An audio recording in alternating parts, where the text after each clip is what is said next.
मैंने कल पढ़ाया टोटल एरिया ऑफ इंडिया कितना, 2.4%, एरिया इतना है।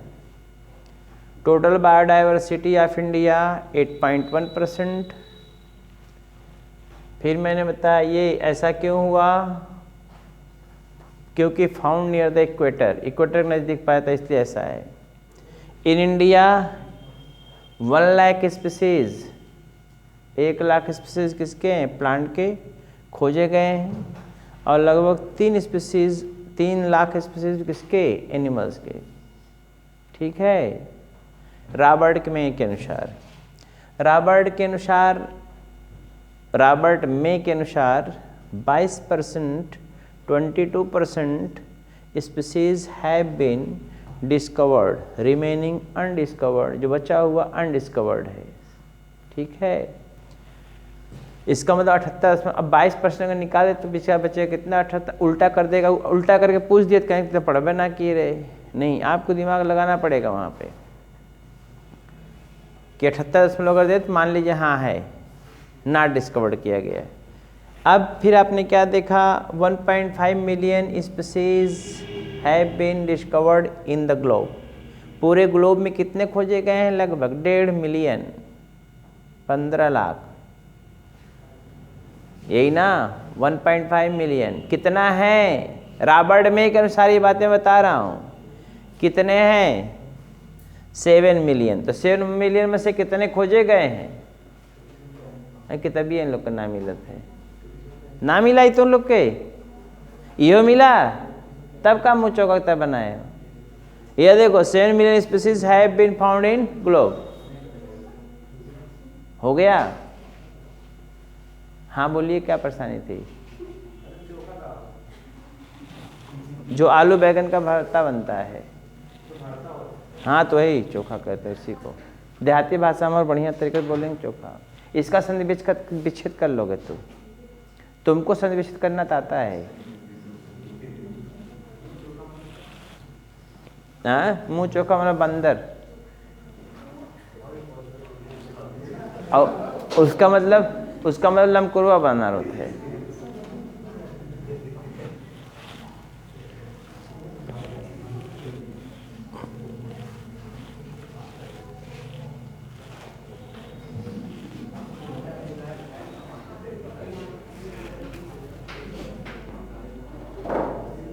हाँ देखिए, देखिए सुनो जी, मैं आपको अब मैं पढ़ा रहा हूँ आपको लेटिट्यूडनल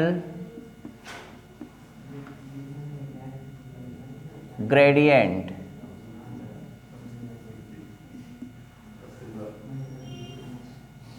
एक लेटिट्यूडनल ग्रेडियंट, इधर देखो, लेटिट्यूडनल ग्रेडियंट किसे कहते हैं। मैंने कहा जब नॉर्थ और साउथ पोल की तरफ चलते हैं इक्वेटर से हम नॉर्थ और साउथ पोल की तरफ चलते हैं तो वहाँ पर बायोडाइवर्सिटी जो होती है, क्या होती है, बायोडाइवर्सिटी। जब हम चलते हैं कहाँ पे, जब हम चलते हैं किससे, इक्वेटर से पोल की तरफ, चाहे नॉर्थ चाहे साउथ, बायोडाइवर्सिटी घटती जाती है। बायोडाइवर्सिटी क्या होती है, घटती जाती है इक्वेटर से पोल की तरफ। ये मैं आपको दिखा चुका हूँ।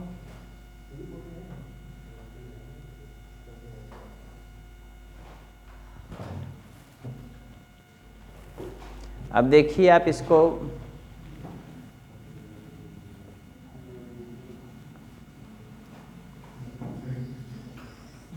अगर ये इलिप्टिकल अर्थ है, कौन है, इलिप्टिकल ये अर्थ है, ये बीच इसका है, देखे ये 0 डिग्री एंगल पर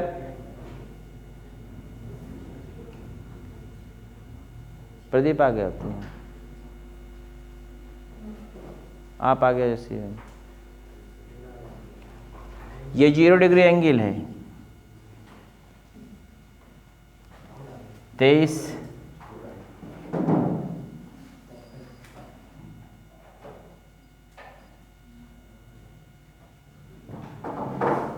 ये 23 इधर 23 इधर 23.5 degree angle 23.5 degree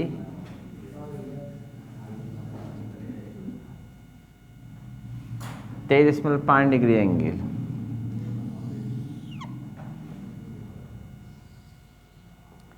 41 degree angle 41 degree angle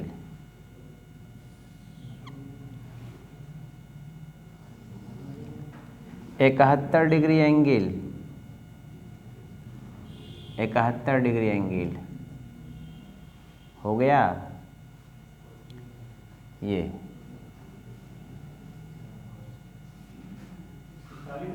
हाँ साहब 41 साहब 41 डिग्री एंगल है 71 डिग्री है।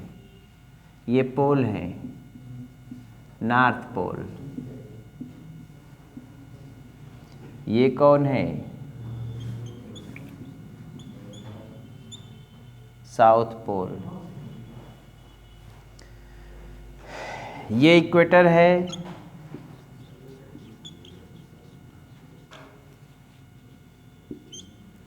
पृथ्वी का मध्य देखो इधर। ए लड़की इधर देखो, बुक में से समझ में आता होता है नहीं, हम समझा दे रहे, समझ लीजिए। सबसे ज़्यादा लाइट की अवेलेबिलिटी यहाँ होती है। सबसे लाइट की अवेलेबिलिटी कहाँ है? इक्वेटर का अगल बगल। तो 23 डिग्री नॉर्थ की तरफ, 23 डिग्री साउथ की तरफ ज़्यादा बायोडाइवर्सिटी होगी। मैक्सिमम बायोडाइवर्सिटी 0 से लेकर 23, 0 से लेकर 23, चाहे नॉर्थ चाहे साउथ की तरफ। वही 23.5 डिग्री एंगल दिया हुआ है। ठीक है, नॉर्थ की तरफ साउथ की तरफ। तो maximum biodiversity near the equator होगा। ये क्या होगा? मैक्सिमम बायोडाइवर्सिटी इधर होगा चाहे इधर का भी।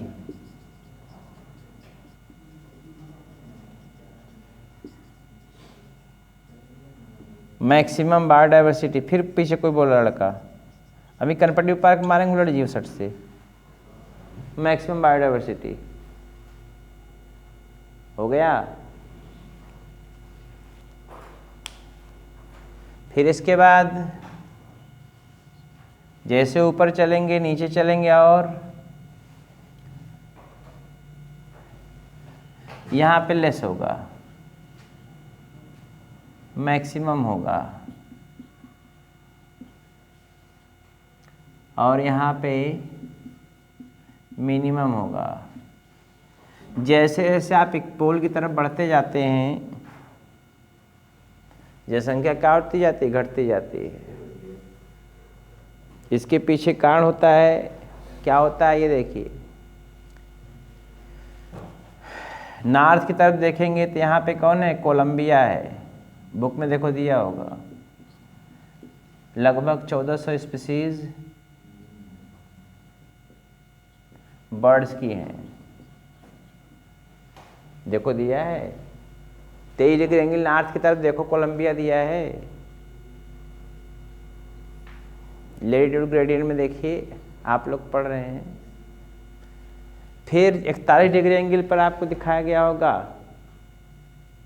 41 डिग्री एंगल पर दिखाया गया होगा आपको न्यूयॉर्क। दिखाया गया है? पता नहीं, न्यूयॉर्क दिखाया गया है। यहाँ पे आप देखेंगे कितना स्पीसीज है? 105 बर्ड्स की स्पीसीज केवल दिखाया गया है ये। ठीक है, 105 स्पीसीज, 105 स्पीसीज ऑफ बर्ड्स। यहीं पर जब आप कहाँ चलेंगे? 71 डिग्री एंगल पर, 71 डिग्री एंगल पर तो ग्रीनलैंड है। ग्रीनलैंड मतलब ऑस्ट्रेलिया रीजन की तरफ आप चले जाइए।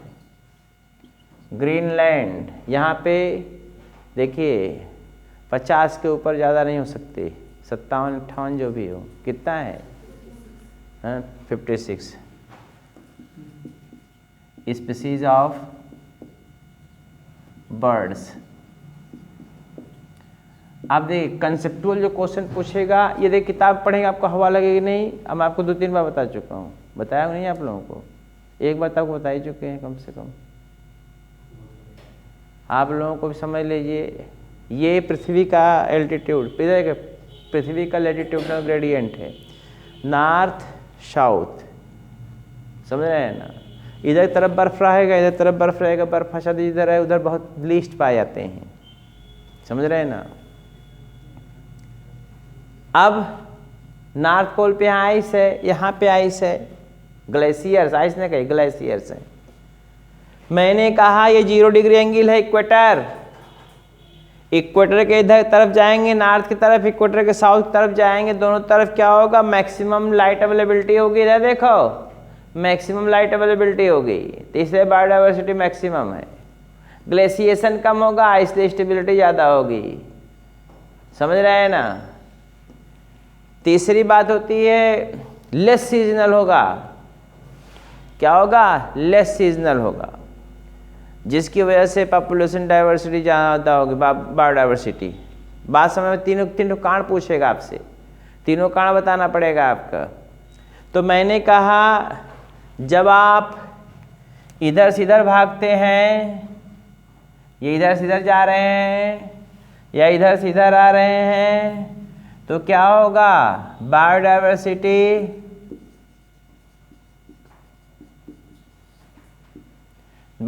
क्या कर रहा है? डिक्रीज कर रहा है। अर्थात किधर से किधर? इक्वेटर टू किधर तरफ जब जा रहे हैं? इक्वेटर टू पोल, क्या हो रहा है? बायोडाइवर्सिटी डिक्रीज कर रहा है, चाहे नॉर्थ चाहे साउथ पोल, ठीक है? और उसका उल्टा कर देंगे तो क्या हो जाएगा? पोल से इक्वेटर की तरफ क्या हो जाएगा? इंक्रीज करेगा। तो आप एक को याद करो, किसको याद करो? एक को। खाली क्या? इक्वेटर से पोल की तरफ बायोडाइवर्सिटी क्या करेगी? घटेगी। इक्वेटर से पोल की तरफ बायोडाइवर्सिटी क्या होगी? घटती जाएगी। हो गया?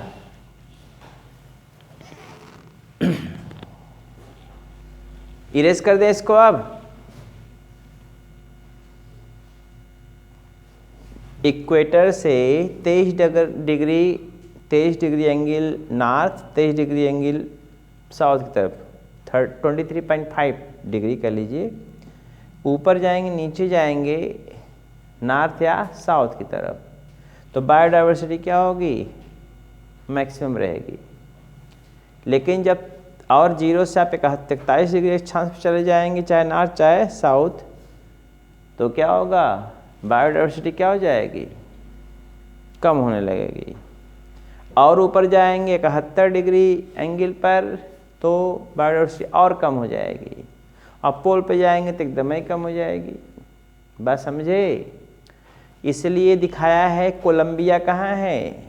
इक्वेटर नॉर्थ में। तो वहाँ पे बर्ड्स स्पीसीज कितने हैं? 1400। देखिए कितना इफेक्ट कितना पड़ रहा है। वहीं जब 71 डिग्री एंगल, इधर देखो 23 से कहाँ आगे बढ़ रहे हैं 41 डिग्री एंगल पर, तो वहाँ पर आप क्या पड़ रहा है? न्यूयॉर्क।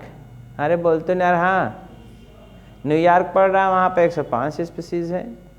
और उसके ऊपर जा रहे हैं कहाँ पे? ग्रीनलैंड पे। कितने डिग्री एंगल पर? 71 डिग्री एंगल पर। तो आपको वहाँ कितना दिखा है? 56 स्पीसीज बर्ड्स की दिखाई दे रही हैं। कहाँ 1400 और कहाँ 56, कितना फर्क है? तो ये बायोडाइवर्सिटी घटने का क्रम है। तो बढ़ने का क्रम आप किधर करेंगे? आप क्वेश्चन पूछेगा अगर पोल से किधर आएंगे? इक्वेटर की तरफ, तो बायोडाइवर्सिटी क्या होगी? बढ़ेगी। इंडिया में बायोडाइवर्सिटी क्यों ज़्यादा है? मैंने बताया इंडिया में बायोडाइवर्सिटी मैक्सिमम क्यों है, उसके पीछे कारण मैंने बताया था। उसका पीछे क्योंकि वो क्या है? इक्वेटर के अगल बगल है। साउथ अमेरिका का rain forest Amazon tropical rain forest of South America, Amazon tropical rain forest of South America called as plant of the lung of the planet, a produces about 20% oxygen produce करता है, contain maximum biodiversity. Maximum richest biodiversity वाला मैं बता चुका हूँ, कई बार बताया हूँ, अमेजन रेन फॉरेस्ट है, वो tropical rain forest of America, वो भी कौन अमेरिका, साउथ अमेरिका का, समझ रहे हैं ना। उससे ज़्यादा बायोडाइवर्सिटी किसी जगह पे नहीं है। समझ में आया ऐसा क्यों होता है?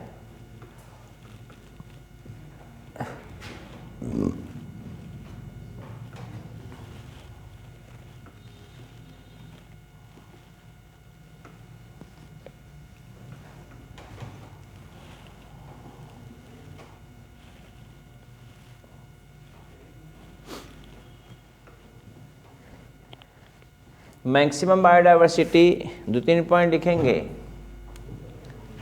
Maximum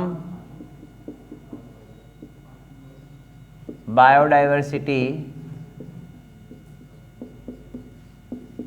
found near the equator.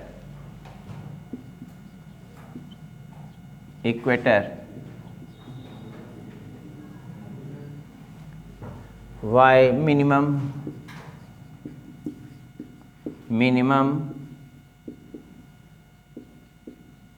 biodiversity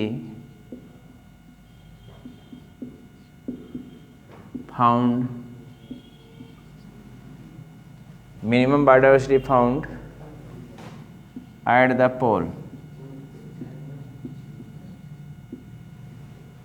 पोल पर पाया जाता है, ठीक है, पहला पॉइंट। दूसरा पॉइंट, व्हेन वी मूव, जब हम मूव करते हैं, व्हेन वी मूव फ्रॉम, जब हम मूव करते हैं, when we move from equator to, जब मूव करते कहाँ से, when we move from equator to,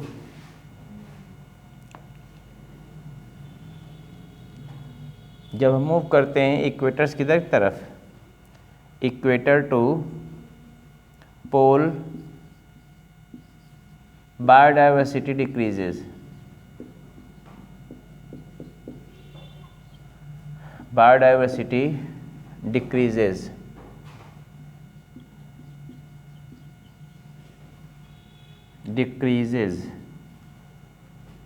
इसका उल्टा कर देंगे तो इंक्रीज कर जाएगा। हो गया। मैं लिखा है 23.5 डिग्री एंगल पर क्या पाया जाता है, कोलंबिया किधर तरफ, टूवर्ड्स नॉर्थ में। कितना स्पीसीज बर्ड्स की हैं मैं आपको लिख चुका हूँ, 1400 स्पीसीज बर्ड्स की। उसी जगह फिर कहाँ पहुँचे, 41 डिग्री एंगल पर, कहाँ पे, न्यूयॉर्क,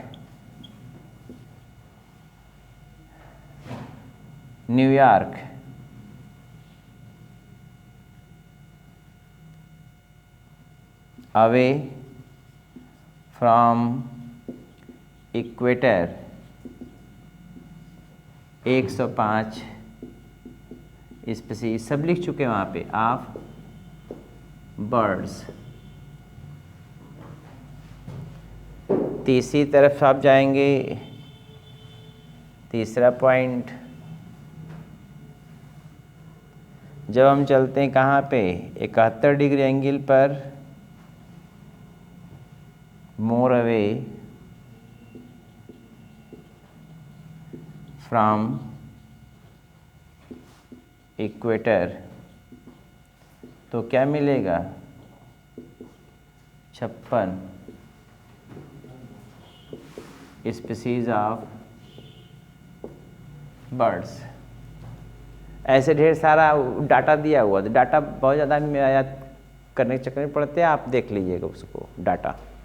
दिया उसका है, इसका है, इसका है, इतना एम्फीबियन, इतना एम्फीसिस है, तो सब कौन डाटा देखे दिन में। हो गया, उसको रट मारिएगा डाटा को। समझ में आया? नहीं आया? अरे बोलो यार, हाँ या ना। अब इसके बाद क्या करेंगे हम?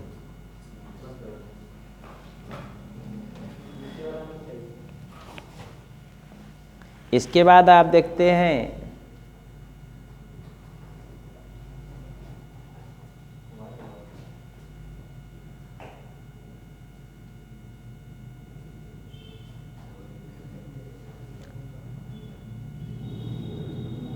Y maximum diversity found near the equator. Question है why maximum biodiversity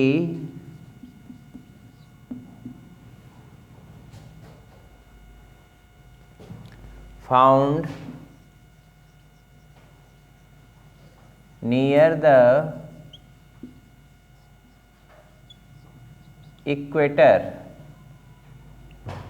maximum biodiversity equator पे ही क्यों पाई जाती है?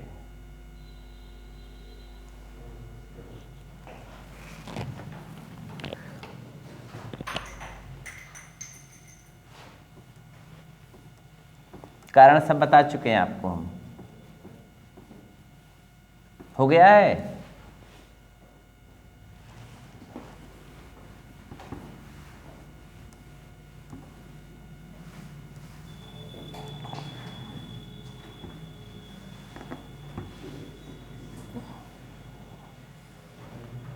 पहला कारण, 3 कारण हैं।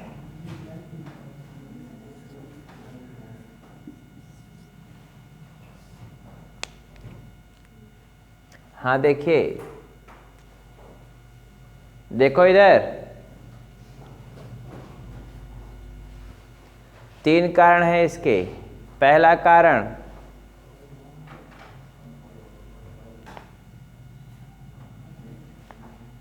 इन पास्ट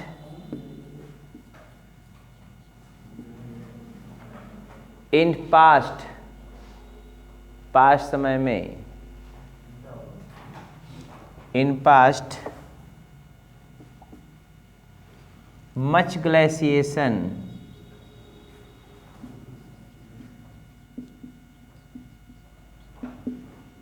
occurs towards किधर की तरफ? Polar region, pole,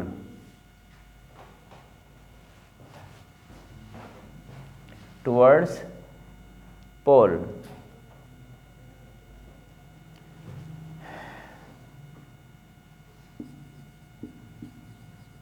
million of years.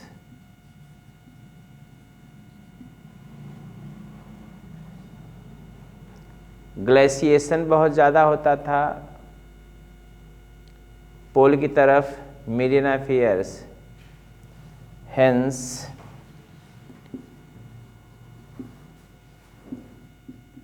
Biodiversity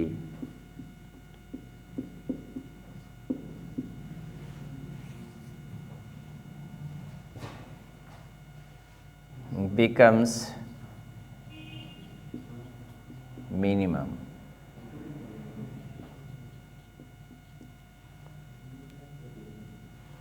stability कम होती थी, ग्लेशिएशन का ढेर सारे एनिमल क्या होते थे, खत्म हो जाते थे, डाइवर्सिटी कम।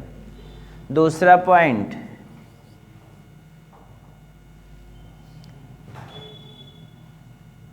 Equator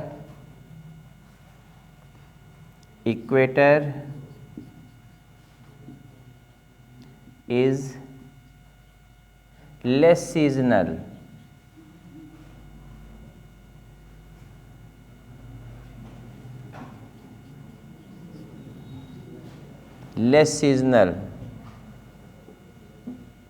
hence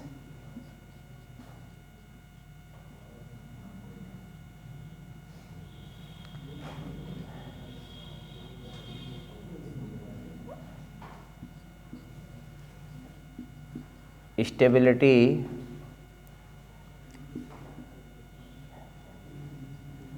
comma speciation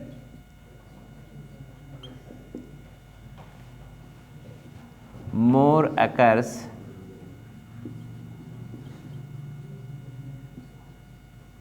towards equator, more occurs towards equator।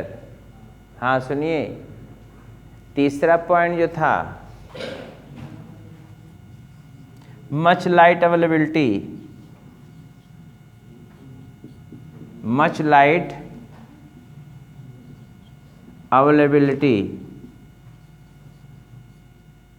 Light की अवेलेबिलिटी क्या थी? ज़्यादा थी, मच लाइट अवेलेबिलिटी। तो क्या होगा? More productivity, more productivity of bio.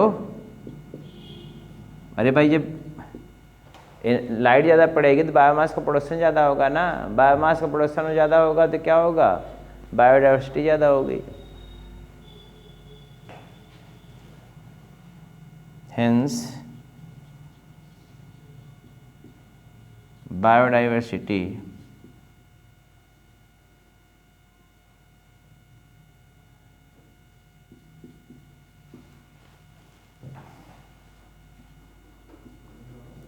Towards equator, equator की तरफ बायोडाइवर्सिटी ज़्यादा है।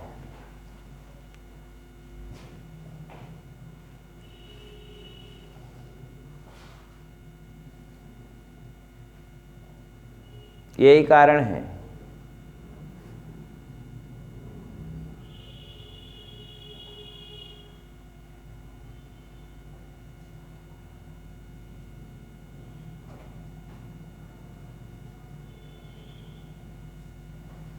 समझ में आई बातें? नहीं समझ में आई? ग्लेशिएशन ज़्यादा था किधर तरफ? पोलर एरिया तरफ ग्लेशिएशन ज़्यादा होता था, स्टेबिलिटी कम थी, ज़्यादा बर्फ और पड़ते थे तो वहाँ पर स्टेबिलिटी कम हो गई, जिसकी वजह से वहाँ पे क्या होगा? बायोडाइवर्सिटी मिनिमम है। इक्वेटर की तरफ आप जाएंगे तो लेस सीजनल होता है, मतलब सीजन बहुत ज़्यादा चेंजिंग, मतलब चेंजिंग बहुत ज़्यादा इन्वायरमेंटल कंडीशन में नहीं होता, जिसकी वजह से क्या होता है? स्टेबिलिटी ज़्यादा होती है तो स्पेसिएशन ज़्यादा होगा। तो जब स्पेसिएशन ज़्यादा होगा तो जाहिर स्पेसिएशन मतलब ओरिजिन ऑफ स्पीसीज, तो जाहिर बात है बायोडाइवर्सिटी अधिक हो जाएगा। फिर आपने पढ़ा क्या है? Much light availability more productivity. अगर लाइट की प्रोडक्टिविटी ज़्यादा है तो जाहिर बात है क्या होगा? प्रोडक्टिविटी ऑफ बायोमास ज़्यादा होगा। जब प्रोडक्टिविटी ऑफ बायोमास ज़्यादा होगा तो क्या होगा? इक्वेटर की तरफ बायोडाइवर्सिटी अधिक होगी। जहाँ प्रोडक्टिविटी ज़्यादा होगी वहाँ पे ज़्यादा क्या होगा? बायोडाइवर्सिटी अधिक होगा। ये है कारण लैटिट्यूडनल ग्रेडियंट के। एनर्जी, तीन बातें खाली दिमाग में रखे रहिएगा। क्या? ग्लेशिएशन पास्ट टाइम में ज़्यादा हो रहा था। सुनिए इधर देखो, ग्लेशिएशन ज़्यादा होता था पास्ट टाइम में पोल की तरफ। इक्वेटर की तरफ क्या होता था? सीजन जो है बहुत ज़्यादा चेंज नहीं होता था, लाइट की अवेलेबिलिटी इक्वेटर की तरफ ज़्यादा था। बात समझ रहे हैं ना? तो इन्वायरमेंट का नहीं चेंज होना है इक्वेटर पे, पहला। दूसरा क्या है? इधर देखिए, हाँ इन्वायरमेंट के इक्वेटर पे चेंज ना होना, इक्वेटर पे और पोल पे बहुत ज़्यादा ग्लेशिएशन वगैरह का होना, और इक्वेटर पे क्या? एनर्जी का सनलाइट की अवेलेबिलिटी ज़्यादा होना। Sunlight, much light availability, sunlight वहाँ नहीं समझो कि बत्ती जलाते थे लाइट अवेलेबिलिटी हो गई, तो वहाँ पे प्रोडक्टिविटी ज़्यादा, क्योंकि प्रोड्यूसर के ऊपर डिपेंड करते हैं सारे इकोसिस्टम, इसलिए वहाँ पे ज़्यादा क्या? बायोडाइवर्सिटी। याद कर रहे हो कि मैं आपको लैटिट्यूडनल ग्रेडियंट समझाया आपको, कुछ डाटा दिए होंगे उसको रट मारिएगा।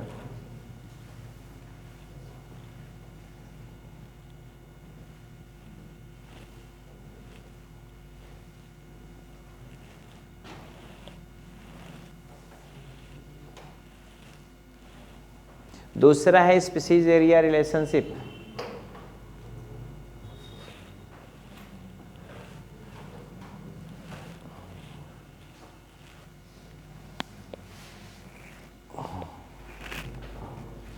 दूसरा है species area relationship.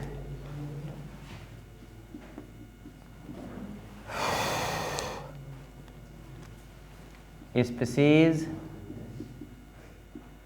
Area relationship. Species area relationship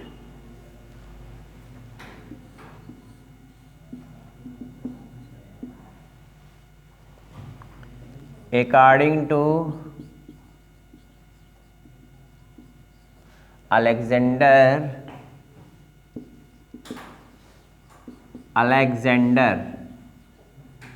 van Humboldt,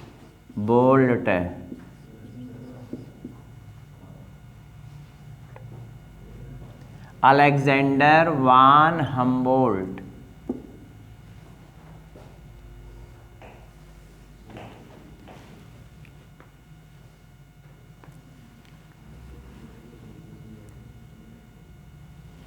if area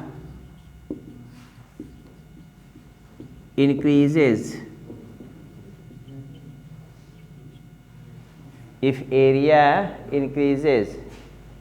then species richness also increases. If area increases, then species richness also increases. इसका मतलब हो गया ज़्यादा एरिया होगा स्पीसीज रिचनेस ज़्यादा होगा, एरिया कम होगा स्पीसीज रिचनेस कम। इसका मतलब area is directly proportional to the species richness.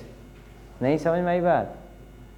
अगर आप ए मतलब एरिया हो गया डायरेक्टली प्रोपोर्शनल टू द, ये ऐसे लिखते हैं ना, डायरेक्टली प्रोपोर्शनल टू द किसके, स्पीसीज के, एरिया स्पीसीज रिचनेस।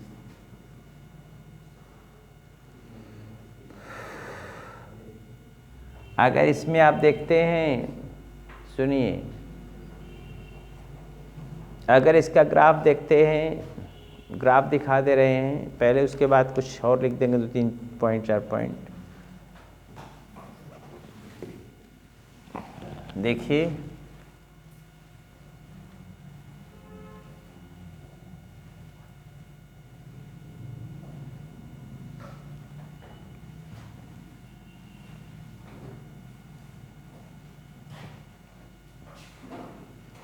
ये ग्राफ आपको बना के दिखाया गया स्पीसीज एरिया रिलेशनशिप का, स्पीसीज एरिया रिलेशनशिप का ये ग्राफ है।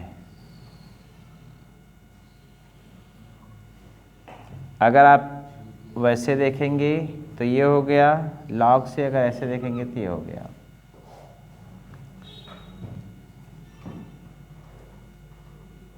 हो गया। ये विदाउट लॉग देखेंगे तो एस बराबर CAZ। ना मिला? जब नहीं मिलेगा बताइएगा, हम बता देंगे। विदाउट लॉग देखेंगे तो ये वाला है, ये वाला, और विथ लॉग देखेंगे तो ये वाला है। लॉग S बराबर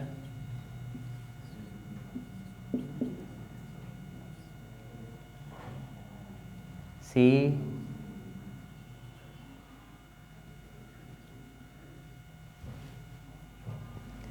log S बराबर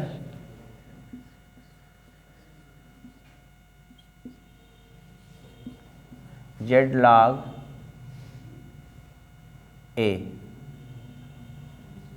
दिया हुआ ऐसा बुक में देखिए। हुआ क्या कर रहे? हाँ ऐसे बोलो। हो गया? 2 दिन गाँव गए, लड़िया सिया बोली सीख गई। हो गया, बड़ी समस्या है। वैसे यही सब एक्चुअल बायोलॉजी पढ़ने वाली बच्चियां हैं।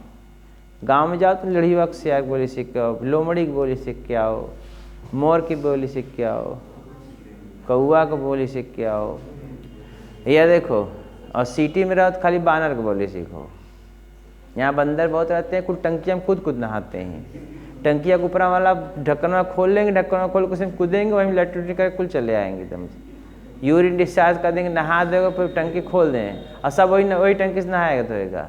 बोलो हनुमान जी की जय करेंगे।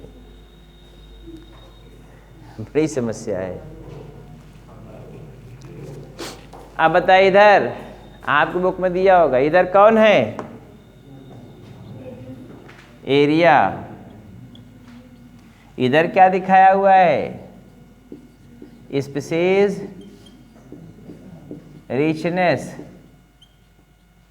बोलिए भाई, स्पीसीज रिचनेस।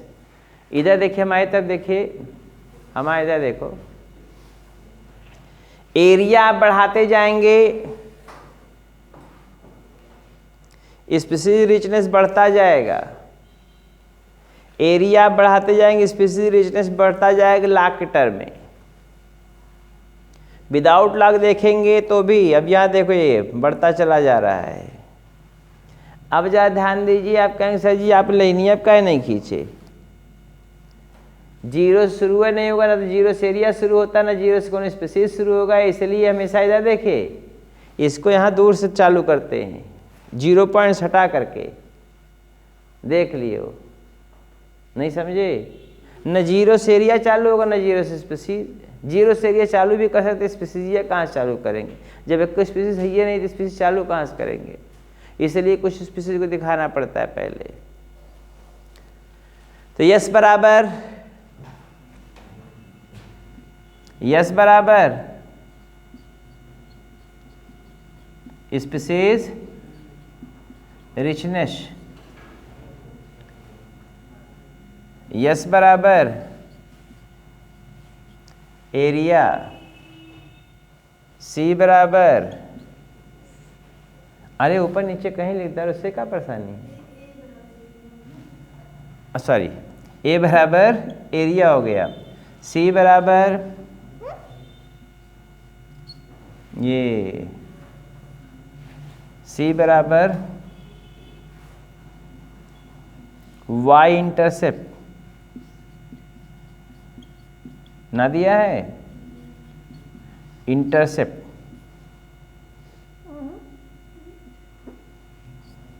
और जेड बराबर slope of the line.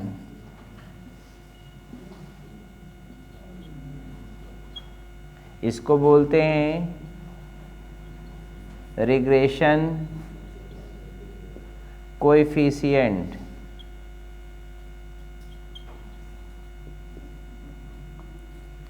Regression coefficient समझे हो? ना समझ में आया? मैंने क्या कहा? यस बराबर स्पीसीज रिचनेस हो गया, ए बराबर एरिया, वाई बराबर ये इंटरसेप्ट है। समझ रहे हैं ना? वाई इंटरसेप्ट पे अभी बताएं क्या होता है। जेड है स्लोप ऑफ द लाइन, इसको बोलते हैं रिग्रेशन कोएफिशिएंट। क्या बोलते हैं? रिग्रेशन कोएफिशिएंट बोलते हैं। तो आपको दिखा दें हम, देखिए स्लोप ऑफ द लाइन दिखाई दे रहा, स्लोप ऑफ ढलान। ये क्या क्या शो करता है? ये जेड। सी एक्स एक्सिस मानेंगे इसको, और ये वाई एक्सिस। एक पॉइंट होगा जहाँ पर क्या करेगा, ये काटेगा। इसी को बोलते हैं वाई इंटरसेप्ट। नहीं समझ में आया? कहाँ समझ में? ये अरे ये एक्स एक्सिस है, पढ़ते उड़ते हो टेबल ओबल की ना, कुछ ये वाई एक्सिस है। अरे बोलते यार, हाँ या ना? ए बग्गा का बनी हो? बोलो, ये एक्स एक्सिस और ये वाई। तो वाई एक्सिस पे क्या कर रहा है? ये काट रहा है। तो इसी को बोलते हैं Y axis, Y intercept.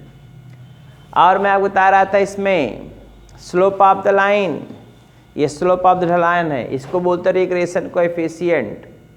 Slope of the line का एम्पलीट्यूड होता है सब, अलग अलग एरिया का अलग अलग इंडिविजुअल का भी, पूरे वर्ल्ड का देगा, पूरे ग्लोब का, कुछ स्पेसिफिक एरिया का दे सकता है, सब जगह का। ये slope of the line regression coefficient अलग अलग होता है, वो रेग्रेशन कोएफिशिएंट निकालना पड़ता है, समझ रहे हैं ना। लेकिन आपके निकालने की विधि नहीं बताया, खाली दे दिया क्या, सीधे सीधे एम्पलीट्यूड का निकाल के दे दिया कि भैया है, रट मारे हो। अभी हम भी रटा देंगे, 2-3 पॉइंट्स है, वही लिखवा देंगे, हो जाएगा। तो आप यहाँ पर देखो ना, आप इधर देखो पिछड़ का एरिया, अगर आप क्या कर रहे हो, एरिया बढ़ा रहे हो, स्पेसिफिक डिस्टेंस बढ़ता जा रहा है, देखिए ना आप, एरिया बढ़ा है, स्पेसिफिक डिस्टेंस बढ़ता गया, एरिया घटा स्पेसिफिक डिस्टेंस घटता गया, एरिया घटा स्पेसिफिक डिस्टेंस घटता गया, जीरो एरिया कर दिए, स्पेसिफिक डिस्टेंस जीरो हो गया। अब क्या करेंगे, बढ़ रहा है ना, बढ़ रहा है कि नहीं। लेकिन एक कंडीशन होता है बढ़ने का, बात समझ रहे हैं ना। तो अब समझ में आई बातें। तो सीधा बराबर होता है, कुल मिला के एक लाइन की बात याद कर रखिएगा, इसको इधर देखो, species area is directly proportion to the क्या, स्पीसीज, याद कर रहे हो, अर्थात ए बराबर A directly proportion to the yes, समझे हो। अब इसके बाद इसको छोड़ दीजिए, लेकिन ये आप यस बराबर सी ए लाग, यस बराबर सी ए जेड, जेड को ऊपर लिखते हैं, और यहाँ पे लाग में लिखोगे तो लाग यस बराबर लाग सी प्लस लाग जेड लाग ए, ये लाग है। नहीं कहेंगे सर जी आप लिप का लिखे हैं, लिपे नहीं है, देखो हो गया, लिपाई खत्म हो गई। कोई परेशानी महसूस हो रही है आपको, किसी को, हैं? आप लोग कुछ परेशानी महसूस हो रही है, दुखी तो है बहुत आपको। अरे एक लिमिट होगा, हम कह रहे हैं तो बढ़ता जाएगा ही, मैक्सिमम बढ़ेगा, लेकिन एक लिमिट होगा, वहाँ पे जाकर रुकेगा, ऐसी बात नहीं। और बोलिए, लाख के रूप में कैसा मिल रहा है, लाइन कैसे मिल रही है, एकदम देखिए ऑब्लिक, स्ट्रेट में ना ऑब्लिक मिल रही है, तिरछी। जबकर बिना लाख के फार में एकदम लाइन नहीं मिल रही वैसी, बोलिए।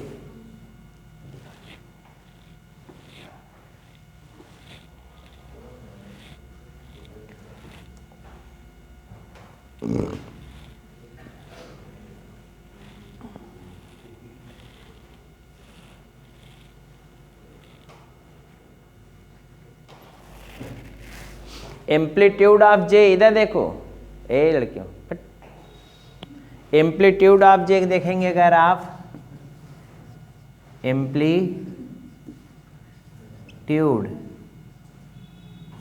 अगर एम्पलीट्यूड देखेंगे कहाँ का, होल वर्ल्ड का, इधर देखो होल वर्ल्ड का एम्पलीट्यूड देखेंगे तो क्या होगा,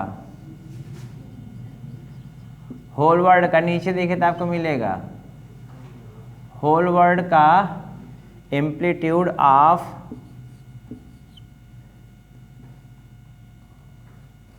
जेड, जेड में slope of the line of the whole world, पूरे विश्व का कितना होगा 0.6 के भी 1.2 दिया हुआ है क्या, ऐसा कुछ। नीचे जाइए होल वर्ल्ड का देखिए, बता रहे हैं चल रहा है, सब चलने दो, ना मिला हो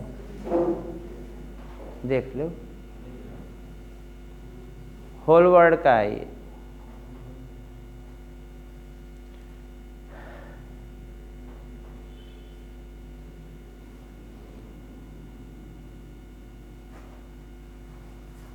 इसके बाद आप देखेंगे कहाँ का, दो जगह का और दिया होगा, ये तो होल वर्ल्ड का है,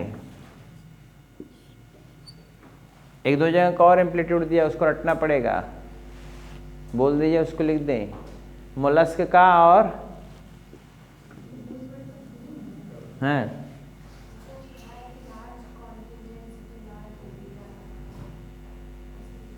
पूरे वर्ल्ड का ग्लोब का कितना दिया ये बताओ खाली, पूरे ग्लोब का है वो। इंटायर कंटिनेंट कितना दिया हुआ, पीछे हम नीचे जाओ, इंटायर कंटिनेंट कितना दिया हुआ है?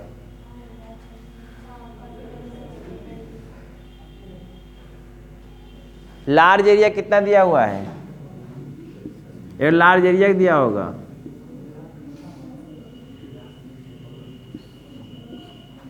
लार्ज एरिया कितना दिया हुआ है दिए।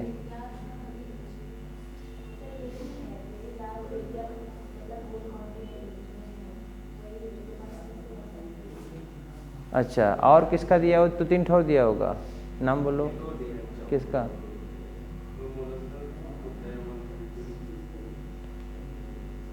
बोलो वहीं से।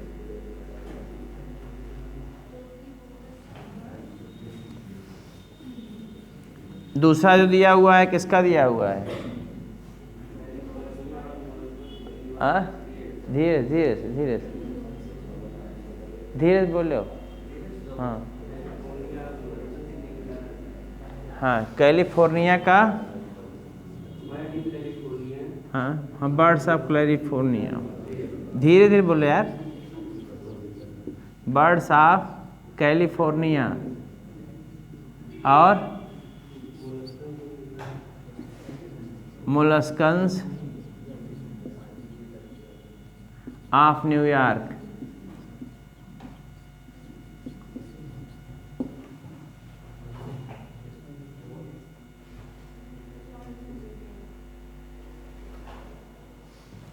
प्लांट इन ब्रिटेन का कितना दिया हुआ है?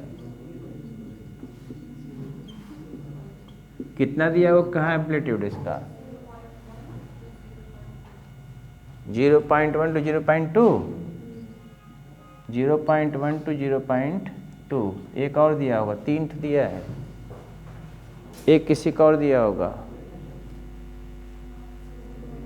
हाँ, फ्रूजीवोरस, बस हाँ यही बोलो, फ्रूजीवोरस बर्ड्स का दिया हुआ है। फ्रूजीवोरस बर्ड्स का कहाँ का दिया हुआ है? फ्रूजीवोरस बर्ड्स कहाँ दिया है? एक एरिया दिया होगा उसका। हाँ, frugivorous birds of tropical forest का कितना है?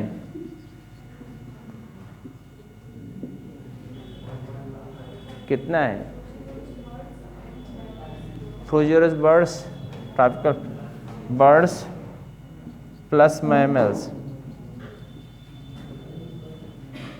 ऑफ ट्रॉपिकल फॉरेस्ट का कितना दिया है?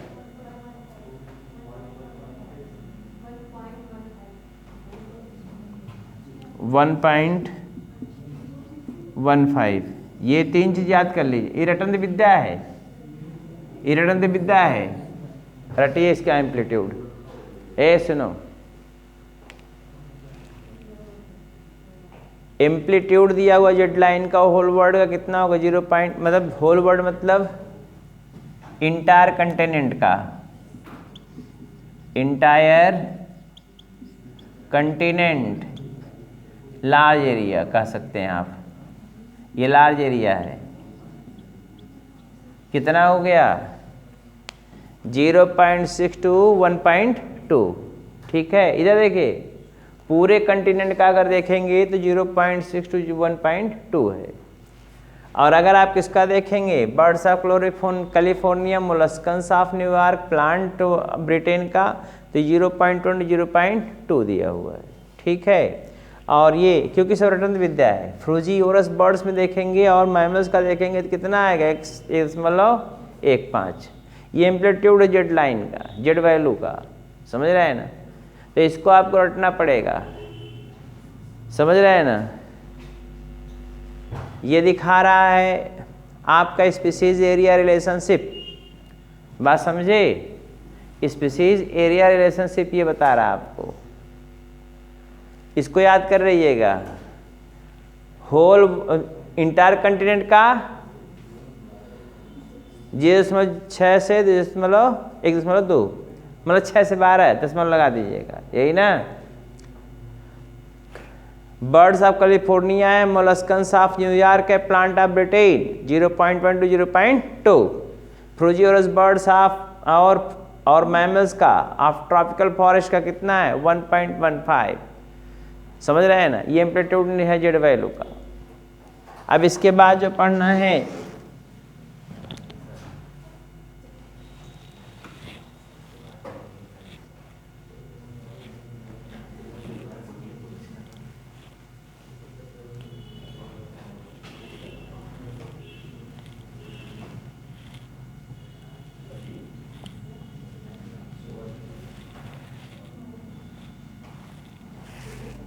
प्रदीप का दिमाग तब काम करना जब अलग हो जाते हैं, नहीं पचर पचर बतियाते रहते, बेचारे परेशान रहते हैं। हो गया। और अगर आदर्श के बगल में बैठ गए तो बच गए, का टकला छिल नहीं ना, टकला छिला जाता, ये तो बच गए, पता नहीं कैसे बेचारे। कहो अगर आदर्श के बगल में बैठने की टकला बनना है इनका भी, ये तो प्रभु कृपा जना बीच बीच में गैप मारते रहते हैं वो। अब इसके बाद अगला टॉपिक क्या है,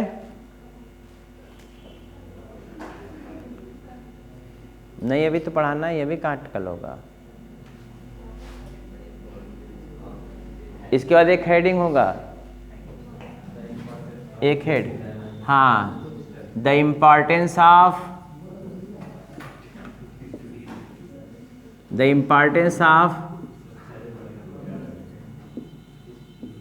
बायोडाइवर्सिटी।